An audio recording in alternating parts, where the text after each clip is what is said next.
جیسے میں نے اس کو چھوا اور مجھے معلوم ہوا کہ ایک سخت سطح ہے یہاں پر ہے، یہ پرسپشن ہے میری، کنسپشن کچھ اور ہے، تصور ذہن کے اندر نقشہ بن گیا۔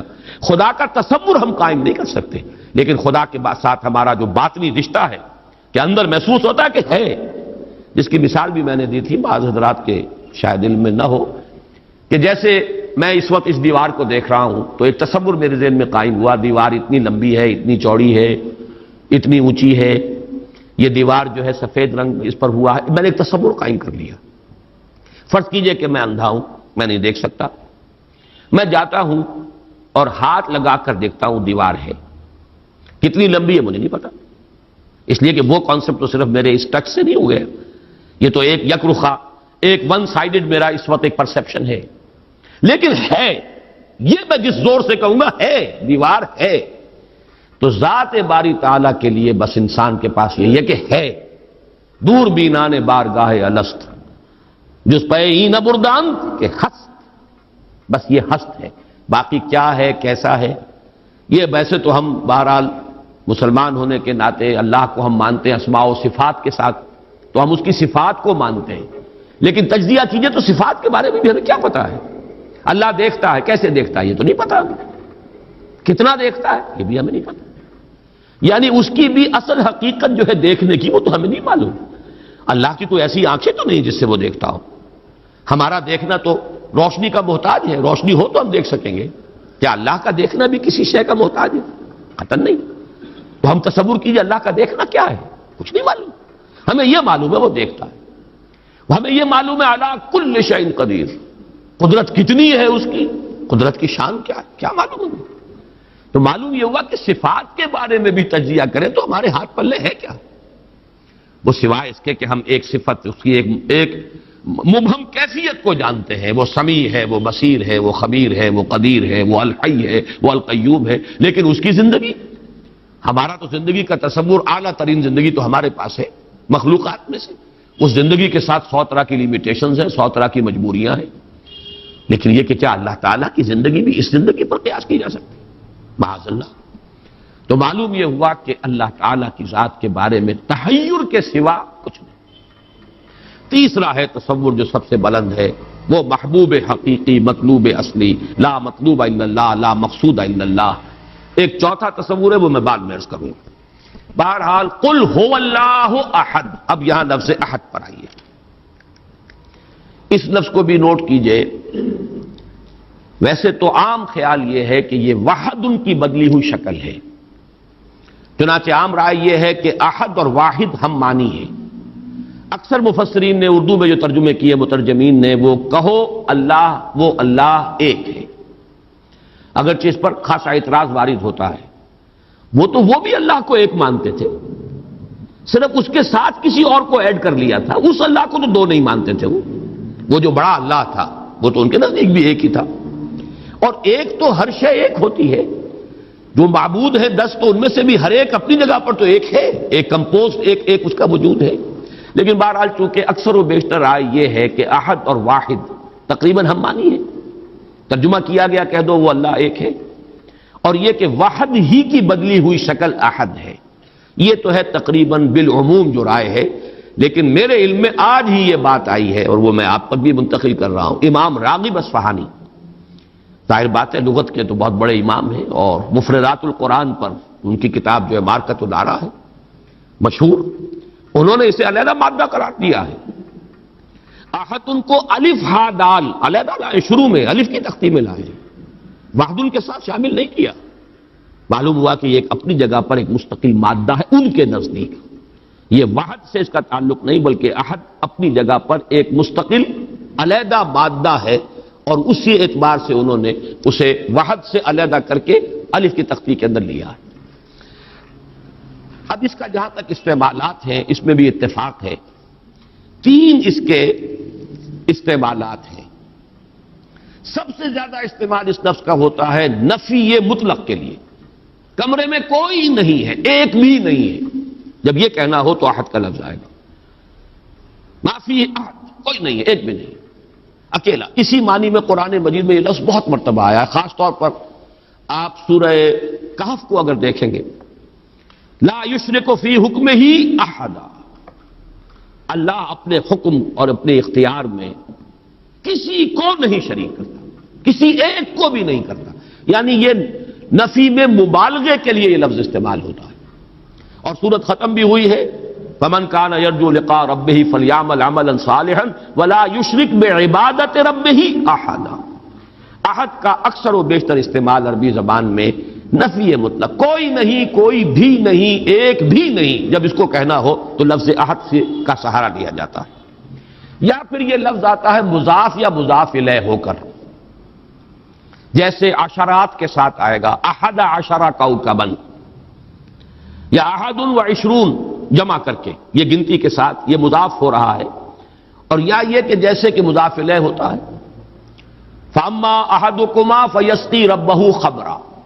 حضرت یوسف علیہ السلام نے فرمایا تھا ان دو نوجوان جو داخل ہوئے تھے جیل میں ان کے ساتھ، انہوں نے اپنے اپنے خواب بیان کیے، تم میں سے، تم دو میں سے ایک، احدکم، جیسے کہ حدیث میں آتا ہے لا یؤمن احدکم حتی یحب لنفسہ حتی یحب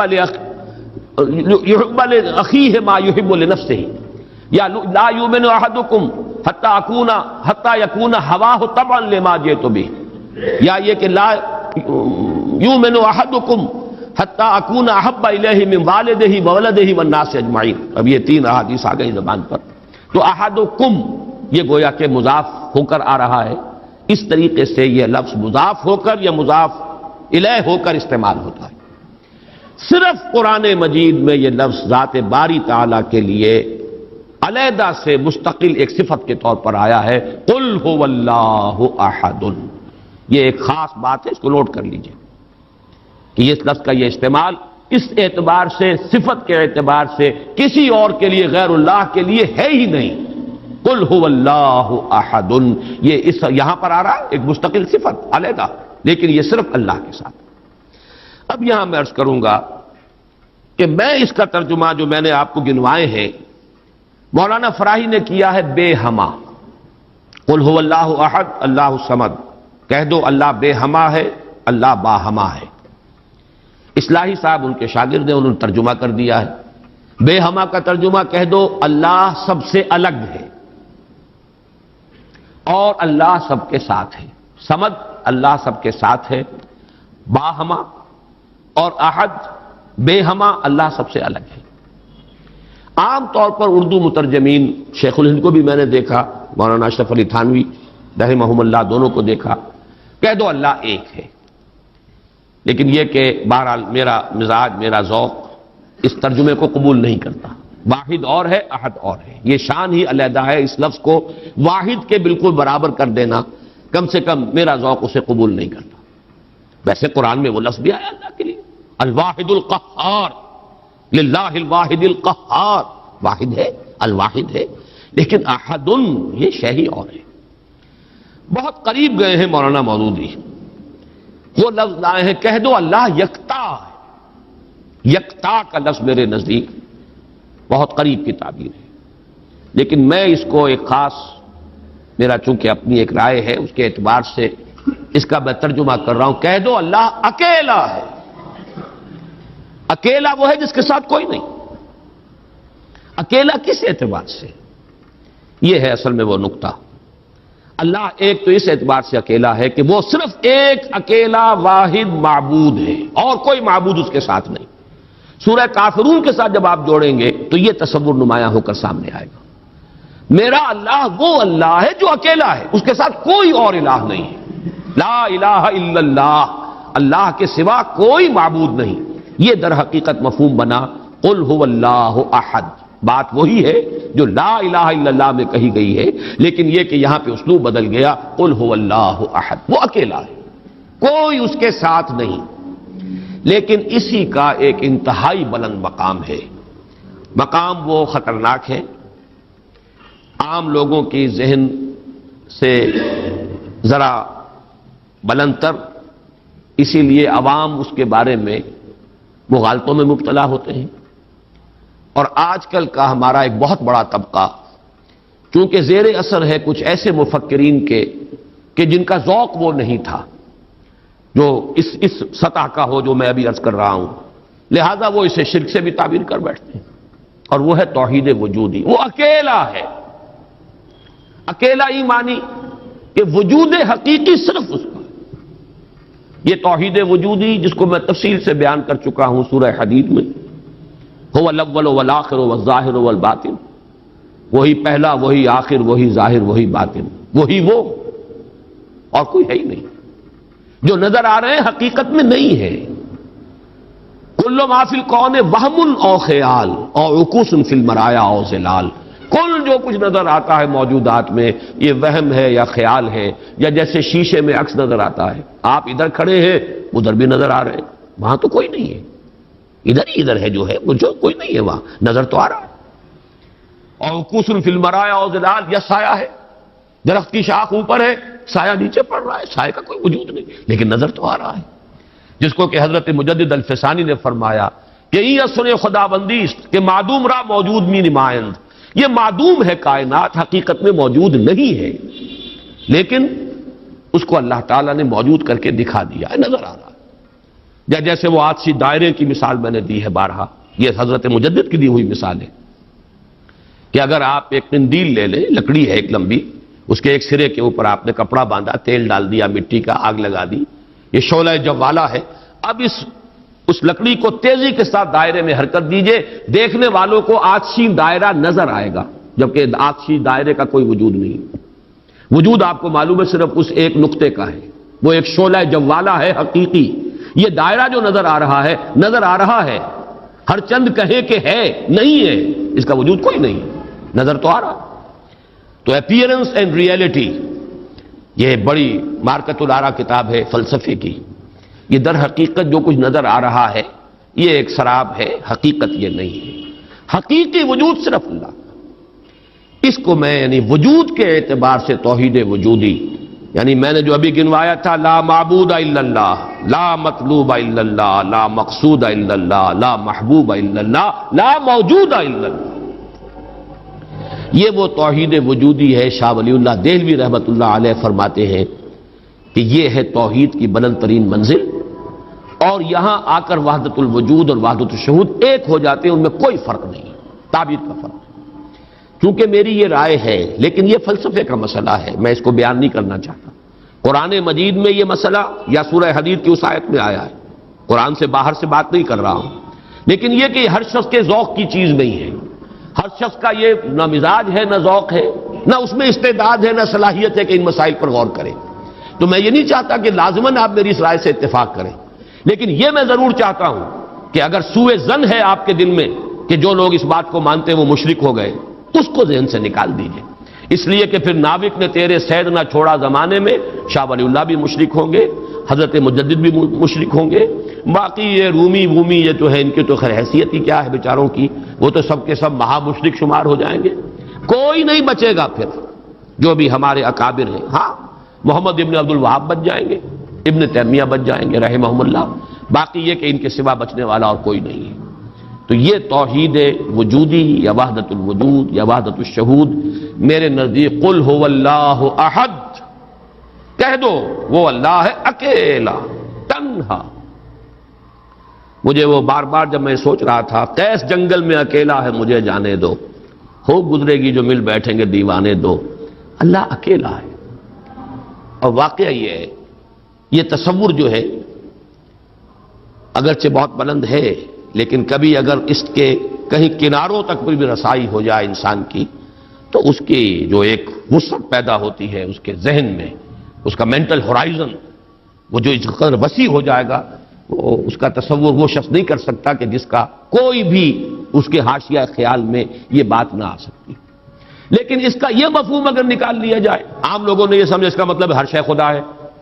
اگر کوئی شے موجود نہیں جبکہ تجھ میں نہیں کوئی موجود، پھر یہ ہنگامہ ہے خدا کیا ہے؟ کچھ نہیں ہے، نہیں ہے. یہ اصل میں جو وحدت الوجود ہے وہ یہ نہیں ہے کہ یہ سب چیزیں خدا ہیں، بلکہ یہ کہ خدا ہی ہے، باقی کچھ موجود نہیں. جو کچھ نظر آ رہا ہے وہ توہم ہے، خیال ہے، یہ صرف اپیئرنس ہے. اور اپیئرنس آپ کو معلوم ہے ہر وقت بدلنے والی شے ہے. Painter high, every thing is changing. یہ سب ٹرانزینٹ چیزیں ہیں کہ جو گزر رہی ہیں. جیسے لہریں ہیں، لہر نظر آتی ہے، لہر ہے، لیکن یہ کہ یہ بالکل عارضی سا ایک وجود ہے، اعتباری سا وجود ہے، لہر کا حقیقت میں کوئی وجود نہیں ہے۔ اسی طریقے سے یہ کائنات ہے۔ تو یہ نہیں ہے کہ جو کچھ ہے وہ خدا ہے، معاذ اللہ، یہ ہماوست ہے، اور یہ در حقیقت کفر بھی بن جاتا ہے، شرک بھی بن جاتا ہے۔ لیکن توحید وجودی یا وحدت الوجود یہ بالکل مختلف شے ہے، اور میرے نزدیک اس آیہ مبارکہ کا اصل مدلول یہ ہے، قل هو اللہ احد، بلند ترین توحید توحید وجودی، لا معبود الا اللہ سے لے کر لا موجود الا اللہ، اس لیے کہ احد کا لفظ واحد نہیں ہے، اکیل یکتا، لیکن اس سے بھی آگے بڑھ کر جو ترجمہ میں کر رہا ہوں وہ یہ ہے کہ کہہ دو اللہ اکیلا ہے، کوئی اس کے ساتھ نہیں۔ جیسے کہ غالباً حضرت بایزید بسطامی کے بارے میں آتا ہے کہ ان کی محفل تھی تو ان کا کوئی مرید جو تھا اس نے ایک عجیب کیفیت ہوتی ہے انسان کی، اس کیفیت میں ایک جملہ کہا، وہ بھی زمانہ کیسا ہوگا جبکہ اللہ ہی تھا اور کچھ نہ تھا۔ اب ایک تصور ہے، اب تو کائنات ہے، یہ ہے، آسمان ہے، زمین ہے، ستارے ہیں، سیارے ہیں، سب کچھ ہے، وہ بھی زمانہ ہوگا جبکہ اللہ ہی تھا اور کچھ نہ تھا۔ تو وہ بایزید بسطامی یا جو دوسرے بزرگ کوئی ہو سکتے ہیں، اگر مجھے نام کا اس وقت مغالطہ ہو رہا ہو، انہوں نے اسی کیف کے عالم میں جواب دیا، الان کما کان، میرے عزیز اب بھی ایسا ہی ہے، اللہ ہی ہے اور کچھ نہیں ہے، جیسے پہلے تھا جس کا تم تصور کر رہے ہو، اب بھی حقیقت میں وہی۔ اس کو میں ذرا اور آسان کر دوں تاکہ جو نسبتاً یعنی سادہ مزاج حضرات ہیں ان کی سمجھ میں بھی یہ بات آ جائے، کسی مغالطے میں مبتلا نہ ہو۔ دیکھیے جب ہم کہتے ہیں لا محبوب الا اللہ، کیا معنی ہے اس کے؟ یہ معنی تو نہیں ہے کہ اولاد سے محبت نہ کرو، یہ تو دین کی تعلیم نہیں ہے۔ معنی کیا ہے؟ ساری محبتوں سے بالا تر محبوب حقیقی صرف اللہ ہو جائے۔ لا محبوب الا اللہ کا مطلب یہ ہے، یہ نہیں کہ آپ کاٹ دیجئے محبت ہر ایک کی، اولاد سے محبت کرو، شوہر بیوی سے محبت کرے، بیوی شوہر سے محبت کرے، وطن سے محبت کرو، بلکہ اتنی خوشخبریاں ہیں، وجبت محبتی للمتحابین فیہ، میری محبت واجب ہو گئی ان کے لیے جو میرے لیے ایک دوسرے سے محبت کرے۔ تو ایک مسلمان سے محبت کرتا ہے، ایک مومن سے محبت کرتا ہے، ایک مجاہد دوسرے مجاہد سے محبت کرتا ہے، یہ محبت تو مطلوب ہے۔ لا محبوب الا اللہ کا مطلب یہ نہیں ہے کہ ساری محبتوں کی نفی ہو گئی۔ اسی طرح جب ہم کہتے ہیں لا موجود الا اللہ، اس کا مطلب یہ نہیں کہ تمام موجودات کی نفی ہو گئی، بلکہ یہ کہ وجود حقیقی صرف اللہ کا ہے۔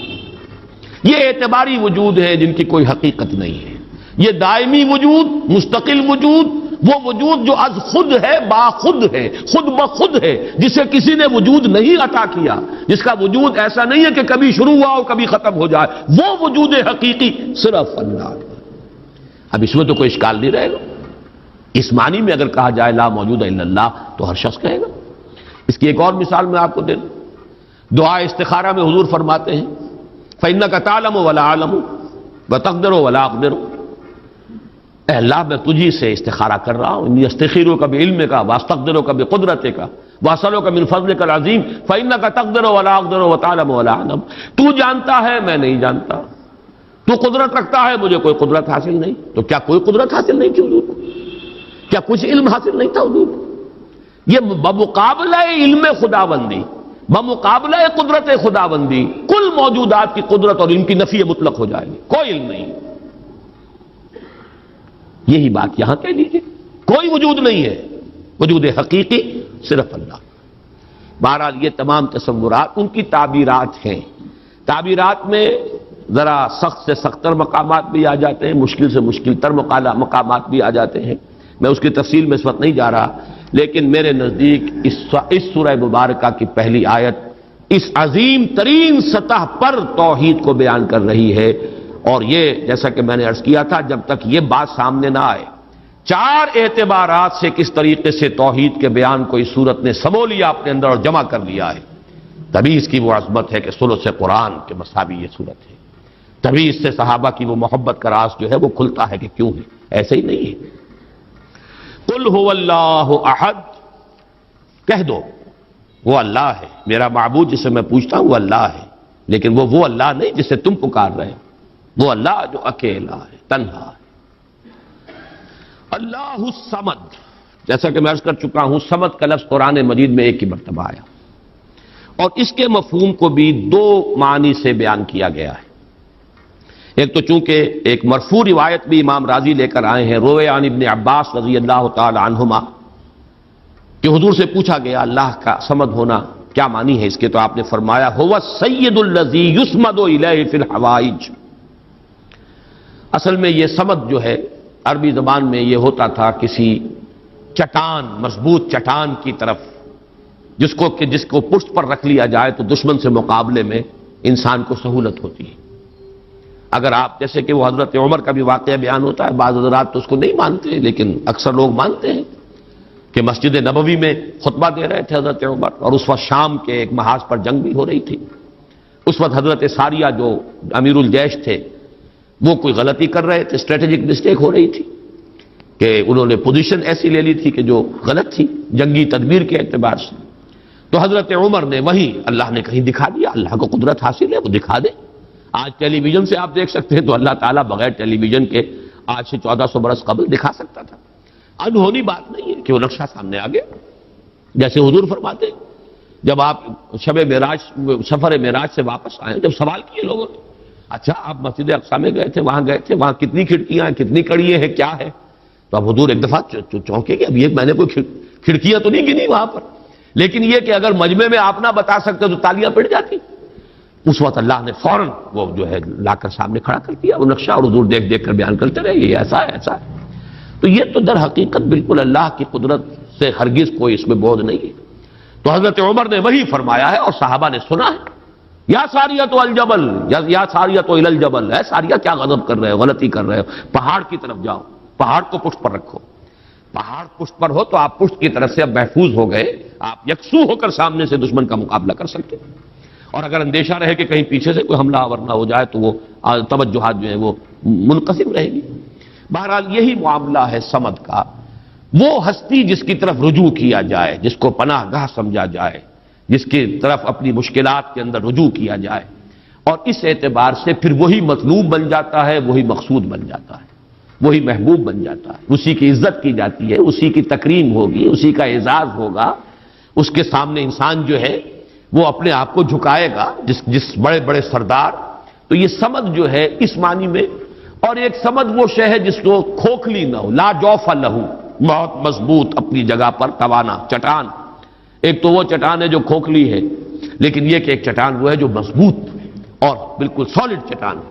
ان دونوں اعتبارات سے اللہ الصمد کا ترجمہ اب مولانا فراہی، مولانا اصلاحی صاحب کا تو یہ ہوا کہ اللہ تعالی با ہما ہے، ذات میں بے ہما، کسی سے اس کا کوئی تعلق نہیں، یکتا بلکہ اکیلا. لیکن یہ نہیں ہے کہ مخلوق سے منقطع ہے، مر گئے ہم انہیں خبر نہ ہوئی، یا یہ ہے کہ مخلوق کی دعائیں نہ سنتا ہو، مخلوق کی حاجت روائی نہ کرتا ہو. نہیں، سب کا ملجا وہی ہے، سب کا ماوا وہی ہے، سب کے لیے پناہ گاہ وہی ہے، سب کی حاجت روائی کرنے والا وہی ہے. تو وہ اللہ صمد ہے. یہ دو احد اور صمد جو ہے اس نے جڑ کر اصل میں اسی طریقے سے ایک تصور کو مکمل کیا ہے، جیسا کہ آیت الکرسی میں اللہ لا الہ الا ہو الحی القیوم، الحی اور القیوم، الحی از خود زندہ، زندہ جاوید، اور قیوم باقی پوری کائنات کو تھامے ہوئے، سنبھالے ہوئے. پوری موجودات کا یہ سارا سلسلہ یہ محتاج ہے اللہ کا. اس کی میں نے پہلے بیان کی ہے، بہترین تمثیل وہ ہے جو مولانا مناظر حسن گیلانی رحمۃ اللہ علیہ نے دی ہے. ربط الحادث بالقدیم کی مثال، اللہ کی ذات اور اس کائنات کے درمیان ربط اور تعلق کیا ہے. انہوں نے مثال دی ہے کہ آپ اپنے ذہن میں نقشہ قائم کیجئے، تاج محل کا نقشہ، جس نے تاج محل دیکھا ہو، چلیے آپ نے مینار پاکستان دیکھا، مینار پاکستان کا تصور کیجئے، ذہن میں نقشہ قائم کیجئے.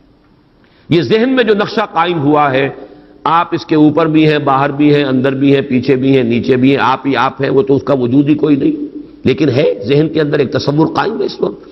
اور یہ تصور اسی وقت تک قائم رہے گا جب تک کہ آپ کے ذہن کا ارتکاز ہے، توجہ اس پر ہے، توجہ ہٹی نہیں کہ اس کا کوئی وجود ہے ہی نہیں، وجود ختم. بالکل یہی معاملہ اس کائنات کا، یہ سارا سلسلہ اس کا قیوم اللہ ہے، تھامے ہوئے، اسی کی توجہ، اسی کی عنایت، اسی کی ربوبیت، اسی کی خبرگیری، اسی کی تدبیر، یہ سب اس کو تھامے ہوئے۔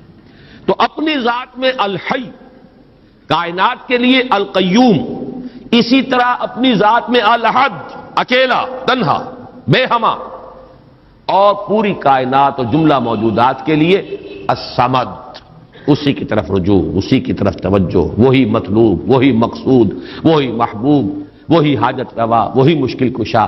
اس اعتبار سے اس میں توحید عملی آ گئی۔ اسی سے مانگو، اسی سے پناہ طلب کرو، اسی کی طرف توجہ کرو، انی وجہت وجہی للذی فطر السماوات والارض، اسی سے لو لگاؤ، اسی سے حاجت روائی کے لیے سوال کرو، اسی کے سامنے مشکلات پیش کرو۔ یہ تو جو ہے پھر اسی کی عبادت کرو، اسی کی اطاعت کرو، اسی کی بندگی کرو، اسی کی توقیر کرو، اسی کی تعظیم کرو۔ یہ تمام چیزیں کہ جو عمل میں آ جائیں گی وہ توحید وجودی، یہ توحید عملی۔ قل هو اللہ احد اللہ الصمد۔ تیسری آیت میں ہے توحید ذاتی، لم یلد ولم یولد۔ میں شرک کے مختلف اقسام کے ضمن میں جو 6 کیسٹ ہیں، اللہ کا شکر ہے بہت دنیا میں عام ہوئے ہیں، اس میں یہ تقسیم بیان کر چکا ہوں۔ شرک فی الذات، شرک فی الصفات، اور شرک فی العمل یا شرک فی الحقوق، یہ 3 شرک ہیں۔ شرک فی العبادت، یہ تیسری جو نوعیت ہے، اس کے لیے شرک فی الحقوق بھی کہا جا سکتا ہے، اسی کا حق ہے کہ اس کی عبادت کی جائے، اور اسی کو اس کو شرک عملی بھی کہہ سکتے ہیں۔ بہرحال شرک عملی کی جڑ کاٹ دی اللہ الصمد۔ پہلا جو توحید کا درجہ ہے وہ بہت بلند ہے، بہت اونچا ہے۔ یہ حکما اور فلاسفہ کے بھی چوٹی کے لوگ، جہاں حکمت اور تصوف دونوں چیزیں جا کر جڑ جاتی ہیں، وہ ایک مقام ہے۔ خالص فلسفہ بھی انسان کو کہیں نہیں لے کے جاتا، اور عقل اور فکر کی بلندی نہ ہو تو تصوف بھی محض نفسیاتی ریاضتیں بن کر رہ جاتی ہیں، سائیکولوجیکل ایکسرسائزز کے سوا کچھ نہیں رہتا۔ اصل تصوف جس کا میں قائل ہوں وہ ہے کہ جو فکر اور فلسفے کی بھی انتہا ہو، اور پھر اس کے ساتھ یہ جو اللہ کے ساتھ انسان کا قلبی، ذہن اور قلب دونوں کے اتحاد کے ساتھ اللہ کے ساتھ ایک رابطہ ہو۔ بہرحال تو یہاں جو تیسرا شرک ہے، اور جو ہمارے اس شرک کے بیان میں آتا ہے نمبر 1 پر، بدترین شرک، شرک فی الذات۔ اس کی بدترین صورت، فلسفیانہ صورت تو وہ ہے ہماوست، اللہ ہی نے اس کائنات کا روپ دھار لیا ہے۔ برف تھا پگھل کر پانی بن گیا، اللہ تھا اس نے ہی اس کائنات کا روپ دھار لیا۔ اب اللہ کہاں ہے؟ یہی کائنات اللہ ہے۔ اللہ پانی تھا، وہی تو بھاپ بن گیا، اب پانی کہاں ہے؟ یہ بھاپ ہی تو پانی ہے۔ ایک یہ شکل ہے، یہ بدترین صورت ہے شرک فی الذات کی، یہ ہے وہ ہماوست، یہ جس میں کہ ہر شے خدا بن گئی، اس لیے کہ خدا ہی نے در حقیقت یہ صورت اختیار کر لی۔ یا پھر مذہبی میدان میں یہ شرک آیا ہے اللہ کے لیے بیٹا بیٹی۔ بیٹا بیٹی، ایک تو یہ سمجھیے اولاد جو ہے وہ جز ہوتا ہے۔ اولاد کیا ہے؟ باپ کا ایک نطفہ ہے، اسی سے تو اسی نے ڈیولپ ہو کر ایک شکل اختیار کی ہے نا۔ اور پھر وہ کفو ہوتا ہے برابر کا۔ سید باپ ہے تو بیٹا بھی تو سید ہی ہوا نا، مغل باپ ہے تو بیٹا بھی مغل ہے، اسی طریقے سے گھوڑا ہے تو بیٹا بھی گھوڑا ہی ہے۔ وہ تو جنس جو ہے اس میں کفو جس کو کہتے ہیں ہم، برابری کا معاملہ یہ ہے اولاد کے اندر، اس سے زیادہ برابری کا اور کوئی تصور نہیں ہے۔ اس پہلو سے لم یلد ولم یولد نے جڑ کاٹی ہے ان تصورات کی کہ حضرت مسیح کو خدا کا بیٹا بنا دیا گیا، کسی نے حضرت عزیر کو خدا کا بیٹا بنا دیا، ملائکہ کو اہل عرب جو ہے خدا کی بیٹیاں قرار دے رہے ہیں۔ یہ بیٹا بیٹی کا تصور، جیسے قرآن کہتا ہے کیسے ہو جائے گی اس کی اولاد جبکہ اس کی کوئی جوڑی نہیں، ولم تکن لہ صاحبہ، کوئی تصور نہیں۔ اور عیسائیوں میں تو خیر ایک طبقہ وہاں تک بھی گیا ہے کہ حضرت مسیح کی والدہ حضرت مریم کو بھی الوہیت میں شامل کیا ہے۔ اولین تثلیث تو یہی تھی کہ اللہ اور حضرت مریم اور حضرت عیسیٰ، بعد میں یہ کہ حضرت مریم کو نکال کر اور روح القدس کو شامل کیا گیا، God is father, God is son and the Holy Ghost یا ہولی اسپرٹ۔ یہ تثلیث ہے جو عام طور پر اب چلتی، لیکن پہلے تو تثلیث کے اندر جیسے کہ قرآن مجید میں بھی ہے، حضرت مریم کو بھی انہوں نے شامل کیا تھا۔ اس اعتبار سے نوٹ کیجئے کہ لم یلد ولم یولد یہ در حقیقت توحید ذات، نہ اس نے کسی کو جنا نہ وہ جنا گیا، نہ کوئی اس کے والدین، نہ کوئی اس کی جورو، نہ کوئی اس کی اولاد۔ اس اعتبار سے وہ یکتا تنہا، اکیلا، یونیک، انگریزی کا لفظ یونیک جو ہے وہ میں سمجھتا ہوں کہ شاید سب سے زیادہ قریب ترین تعبیر کرے گا. ایک یونیک ایگزسٹنس ہے جس کو کسی پر قیاس نہیں کیا جا سکتا. لا مثل لہ ولا مثال لہ ولا مثیل لہ، اس کے لیے کوئی مثال نہیں. لیس کمثلہ شیء وہو السمیع البصیر، اس کے مثال جیسی بھی کوئی شے نہیں ہے. یعنی یہ اب اس سے زیادہ ہماری زبان ہے، عربی زبان بھی تو آخر انسانوں کی زبان تھی، اس میں کسی ایک ایبسولوٹ اور مطلق تصور کو پیش کرنے کی جو لمیٹیشن ہے وہ نہیں. لیسا کمثلہ شیء، اب یہ اس سے زیادہ جو ہے نفی کرنا مثل کی، مثلیت کی، وہ ممکن نہیں. اور جیسا کہ میں نے اپنی تقریروں میں بیان کیا ہے، اس شرک پر اللہ کا غضب سب سے زیادہ بھڑکتا ہے، اس لیے کہ یہ تو ذات میں شریک کر دیا آپ نے اللہ کی. کیونکہ یہ فلسفیانہ ہماؤس وغیرہ عرب میں وہاں موجود نہیں تھے، یہ ہندوستان کی بیماریاں تھیں، لہذا قرآن مجید میں اس کا ذکر اس انداز میں نہیں ہے. البتہ شرک فی ذات کی ایک شکل کے جو وہاں موجود تھی وہ بیٹا بیٹی کا تصور، اور شرک فی ذات ہی کی دوسری شکل جو ہندوستان میں یا اور دوسری جگہوں کے فلسفیانہ مذاہب میں ہے وہ ہماؤس کہ خدا ہی نے در حقیقت یہ روپ، وہ انکارنیشن کہیں یا یہ کہ یہ حلول و اتحاد ایجا محالست، یہ سارے تصورات جو ہیں یہ فلسفیانہ ہیں. لم یلد ولم یولد ولم یکن لہ کفوا احد، اور نہیں ہے کوئی بھی اس کا کفو. کفو کاف فے اور واو، اور کاف فے اور حمزہ، پھر یہ وہ ہے جو الف واو اور یہ جو ہے بدل جاتے ہیں، یہ ایک ہی مادہ ہے، اسی سے مکافات ہے، بدلہ. جیسا دناہم کما دانو مکافات. کف جو ہے کہتے ہیں ہمسر، اس کے لیے ہمارے ہاں جب علماء تقریریں کرتے ہیں تو جو ان کے خطبات ہوتے ہیں، لا ضد لہ ولا ند لہ، ضد اور ند یہ در حقیقت جو بھی ہمسر ہوگا وہ تو مقابلے میں آئے گا، وہ تو چیلنج کرے گا کہیں نہ کہیں. تو ضد بھی کہتے ہیں کسی کا حریف، ند مخالف. اور یہ لفظ حضور صلی اللہ علیہ وسلم نے استعمال فرمایا تھا جبکہ کسی صحابی کی زبان سے الفاظ نکل گئے، ما شاء اللہ و ما شئت، جو اللہ چاہے اور جو آپ چاہیں. حالانکہ اس میں ظاہر بات ہے کہ ان کی نیت میں کہیں بھی وہ بات نہیں ہو سکتی تھی کہ برابر کر رہے ہوں حضور کی مشیت کو اللہ کی مشیت کے ساتھ، لیکن یہ کہ چونکہ لفظ میں اشتباہ تھا، لفظ میں برابری سی ہو گئی ہے، ما شاء اللہ و ما شئت، تو آپ نے فرمایا، فوراً ٹوک دیا، اجعلتنی للہ ندا، کیا تم نے مجھے اللہ کا مد مقابل بنا دیا؟ مشیت تو ایک ہی ہے، اسی کی مشیت چلتی ہے، کتنا ہی چاہے انسان. انک لا تہدی من احببت ولکن اللہ یہدی من یشاء، آپ کتنا ہی چاہیں کسی کو ہدایت دینا آپ کے اختیار میں نہیں ہے کہ جسے چاہیں ہدایت دے دیں، یہ تو اللہ کی مشیت ہے، اس کا اختیار ہے. تو کفر جو ہے، اب یہ کفر جو ہے یہ توحید صفات ہے، برابر ہوتا ہے انسان صفت میں. اب جیسے میں نے عرض کیا تھا نا، اور یہ تقریریں میں نے تفصیل سے کی ہوئی ہے، ہماری مجبوری ہے، ہماری زبان میں الفاظ مشترک ہیں. صفات کے لیے وہی لفظ اللہ کے لیے استعمال ہوگا، وہی لفظ بندوں کے لیے استعمال ہوگا. اللہ بھی علیم ہے، انسان بھی علیم ہوتے ہیں، بلکہ علامہ بھی ہوتے ہیں. علامہ بہت بڑی شے ہے. حالانکہ واقعہ یہ ہے کہ علم اللہ کے لیے، علم بندے کے لیے، لفظ ایک ہے، زمین و آسمان کا فرق ہے مضمون میں. وہ علم ذاتی ہے، وہ علم مطلق ہے، بلا نہایت، اس کی کوئی حدود نہیں ہے. وہ علم قدیم ہے، ہمیشہ سے تھا، حادث نہیں ہے. اور ہمارا علم، ہمارے سے مراد ہمارا ہو، انبیاء کا ہو، اولیاء کا ہو، کسی کا ہو، بڑے سے بڑے سائنسدان کا ہو، بڑے سے بڑے ولی کا ہو، فرشتوں کا ہو، انبیاء کا ہو، کسی کا ہو، وہ علم یقیناً حادث ہے، قدیم نہیں. وہ یقیناً عطائی ہے، ذاتی نہیں. وہ محدود ہے، لامحدود نہیں. یہ تین جب شرطیں عائد کی جائیں گی اور یہ تینوں مستحضر ہوں تب اس شرک فی الصفات سے انسان بچتا ہے اور کفر بنا دینے سے انسان بچ سکتا ہے، ورنہ الفاظ میں اشتراک ہو جائے گا. اور یہی اشتراک ہے، موجود میں ہم بھی موجود، اللہ بھی موجود. ہم کہاں کے موجود؟ اس کا وجود ذاتی، اس کا وجود حقیقی، اس کا وجود مطلق، اس کا وجود قدیم، اس کا وجود قائم و دائم، ہمیشہ ہمیشہ رہنے والا. وہ کوئی عطائی وجود نہیں ہے کہ کسی اور نے وجود دیا ہو. ہمارا وجود مستعار، دیا ہوا، عطا کردہ. لائی حیات آئے، قضا لے چلی چلے، اپنی خوشی سے آئے نہ اپنی خوشی چلے. ہمارا وجود محدود، ہمارا وجود عطائی، ہمارا وجود حادث. نہیں تھے، ہو گئے ہیں، پھر وقت آئے گا نہیں رہیں گے. تو وجود کا لفظ مشترک ہے، اللہ بھی موجود اور ہم بھی موجود.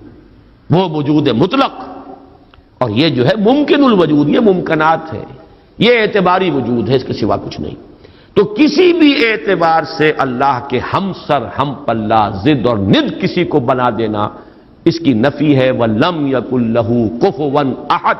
اب یہاں احد دیکھیے اس معنی میں آیا ہے، نفی مطلق.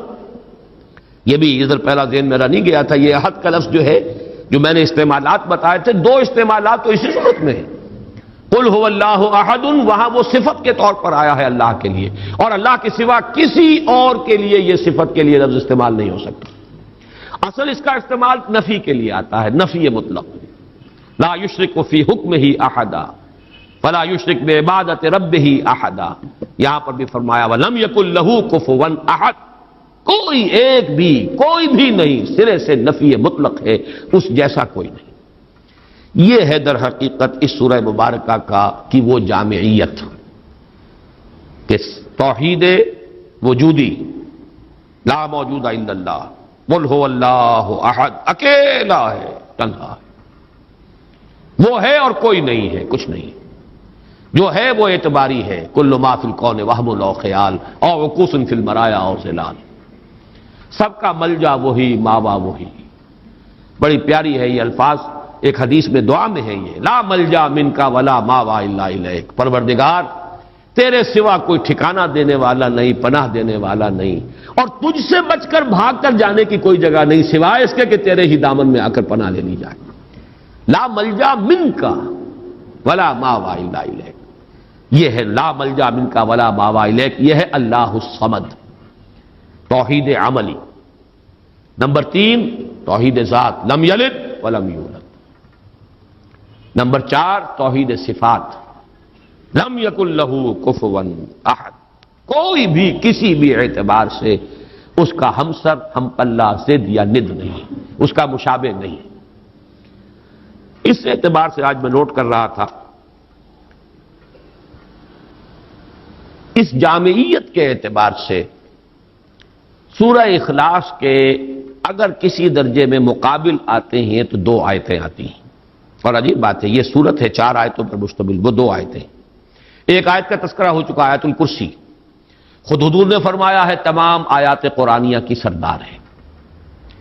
اس میں 10 یا 11 جملے بن جاتے ہیں ایک آیت کے اندر، اس لیے کہ بعض حضرات اللہ لا الہ الا ہو، اللہ سے پہلے بھی ہوا کو محذوف مانتے ہیں. ہو اللہ لا الہ الا ہو، گویا کہ پہلا جملہ ہو اللہ ہے، پھر لا الہ الا ہو یہ دوسرا جملہ ہے.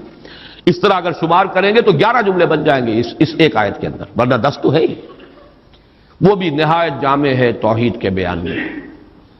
اور تیسرا مقام کہیے یا دوسری آیت جو ہے، اور واقعہ یہ کہ اس کی بھی عظمت کا میرے قلب پر جو نقش ہے بہت گہرا ہے. 5 اسلوبوں سے توحید کا بیان ایک آیت میں ہے. وَقُلِ الْحَمْدُ لِلَّهِ الَّذِي لَمْ يَتَّخِذْ وَلَدًا وَلَمْ يَكُنْ لَهُ شَرِيكٌ فِي الْمُلْكِ وَلَمْ يَكُنْ لَهُ وَلِيٌّ مِّنَ الذُّلِّ وَكَبِّرْهُ تَكْبِيرًا. ایک آیت ہے یہ سورہ بنی اسرائیل کی آخری آیت. کہو کل حمد صلی اللہ کے لیے، قل الحمد للہ، کل حمد، کل ثنا، یہ بھی توحید ہے اصل میں، نظری علمی توحید. جو خیر نظر آ رہا ہے، جو بھی ہم تک بھلائی پہنچ رہی ہے، کسی بھی ذریعے سے آئی ہو، کسی بھی سلسلہ اسباب سے متعلق ہو کر ہم تک پہنچی ہو، اس کا منبع سرچشمہ ذات باری تعالی. لہذا حمد کا سزاوار حقیقی صرف اللہ. قل الحمد للہ، توحید کا کلمہ ہے، بہت بڑا کلمہ ہے یہ توحید کا. اتنا بڑا کلمہ ہے کہ حضور نے فرمایا یا تسبیح نصف المیزان والحمد للہ تملؤہ. سبحان اللہ کہنا جو ہے میزان معرفت خداوندی کا نصف ہو جاتا ہے اور پورا پلڑا بھر جاتا ہے الحمدللہ سے. پھر لم یتخذ ولدا، لم یلد ولم یولد، لم یتخذ ولدا ولم یکن لہ شریک فی الملک. بادشاہی میں، اختیار میں کوئی اس کا شریک نہیں. یہ توحید سیاسی. ولم یکن لہ ولی من الذل، اور کوئی اس کا ولی کسی کمزوری کی وجہ سے نہیں ہے. دوست اس کے ہیں، تمہارے دوست ہوتے ہیں، تم انہیں پالتے ہو دوستیوں کو، اس لیے پالتے ہو کہ شاید کل کہیں کام آ جائے، ضرورت پڑ سکتی ہے، انسانی معاملات ایسے ہیں، لہذا دوستیاں پالی جاتی ہیں، دوستوں کی غلط فرمائشیں بھی پوری کی جاتی ہیں، ان کے غلط مطالبے بھی پورے کیے جاتے ہیں۔ یہ کس لیے کہ کرنی دبتی ہے آپ کی، اللہ کی کرنی کسی سے دبتی نہیں ہے، اس کے ولی ہیں لیکن اس کے کسی ذوف کی وجہ سے نہیں ہے۔ فَلَمْ يَكُنْ لَهُ وَلِيٌّ مِّنَ الذُّلِّ وَكَبِّرْهُ تَكْبِيرًا، اور اس کی تو بڑائی کرو جیسے کہ اس کی بڑائی کا حق ہے۔ یہ آیہ مبارکہ بھی میں نے صرف یہ نوٹ کرا دیا آپ کو کہ اس سورہ مبارکہ کے قریب آتی ہیں اپنی جامعیت کے اعتبار سے یہ آیات، لیکن ظاہر بات ہے کہ سورہ اخلاص ابتدا میں نازل ہوئی، ابھی چہمے گوئیاں شروع ہوئی تھی، یہ کسے پوجتے ہیں، ان کا معبود کون ہے، اس کی شان کیا ہے، اس کی صفات کیا ہے، صف لنا ربک اور انصب لنا ربک، اس کا جواب بہت سادہ الفاظ میں لیکن جامعیت اس کے اعتبار سے جو اپنا منفرد مقام ہے وہ سورہ اخلاص کا ہے، اور جبکہ وہ ہمارے پاس حضور صلی اللہ علیہ وسلم کے اقوال موجود ہیں ثلث قرآن کے مساوی، اللہ تعالیٰ اس سورہ مبارکہ کا صحیح فہم گہرائی میں اس کا جو قلب کے اوپر، ذہن کے اوپر، ہماری سوچ پر، ہماری نفسیات پر جو اثرات مترتب ہونے چاہیے اللہ تعالیٰ ان سب سے ہمیں بہرہ مند فرمائے۔ آخر میں ایک لطیفہ سنا دوں، وہ بھی ایک لطیفہ، علمی لطیفہ ہے، یاد رہے گا۔ یہ خاقانی ایک شاعر گزرے ہیں بہت بڑے فارسی کے، ان کا یہ قصہ بیان ہوتا ہے کہ وہ کہیں کسی دعوت میں کسی امیر کے ہاں مدعو تھے، تو وہاں پہلے سے کچھ لوگ بیٹھے ہوئے تھے جو رتبے میں ان سے بڑے کمتر تھے، لیکن یہ کہ جگہ انہیں ایسی ملی کہ جو اس محفل کے اعتبار سے ذرا ان کے اپنے مقام کے اعتبار سے فروغ تھی۔ تو کچھ جو ذرا ہلکے مزاج کے لوگ تھے جن کی طبیعتوں میں ہلکا پن تھا، وہ انہیں دیکھ دیکھ کے مسکرا رہے تھے کہ آج یہ خاقانی کو کہاں جگہ ملی ہے، کس جگہ بیٹھے ہیں۔ تو انہوں نے ایک شعر کہا ہے، بلکہ دو شعر۔ گر فروتر نشست خاقانی، نہ مرا عار نہ ترا ادب است، قل هو اللہ کے حمد باری است، تحتا تبت یدا ابی لہب است۔ کہ اگر قرآن مجید میں قل هو اللہ جیسی صورت جو ہے وہ تبت یدا کے نیچے درج ہے، تبت یدا اوپر رکھی ہوئی ہے، اوپر لکھی ہوئی ہے، تو قل هو اللہ کے حمد باری است تحت تبت یدا ابی لہب است۔ تو اس لیے اگر آج مجھے کہیں مقام جو ہے نچلا مل گیا ہے نشست کے اعتبار سے، تو اس میں میرے لیے کوئی عار نہیں، تمہارے لیے کوئی عزت کی بات نہیں۔ بہرحال یہ صرف ایک